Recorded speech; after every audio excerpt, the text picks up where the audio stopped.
அன்புள்ள பார்வையாளர்களே, வரும் செப்டம்பர் 7ஆம் தேதி ஞாயிற்றுக்கிழமை இரவு ஒரு அரிய வானியல் நிகழ்வு நடைபெற உள்ளது.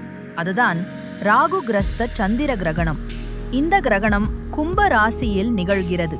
இரவு 9:50 நள்ளிரவு 1:26 நிறைவடையும். ஜோதிட நிபுணர்கள் கூறுவதுபடி இந்த கிரகணத்தின் தாக்கம் ஒரே ஒரு நாளுக்காக மட்டுமல்ல, அடுத்த 6 மாதங்கள் வரை நீடிக்கும். இதனால் சில ராசிக்காரர்கள் சிறிது கவனமாக இருக்க வேண்டிய அவசியம் உள்ளது.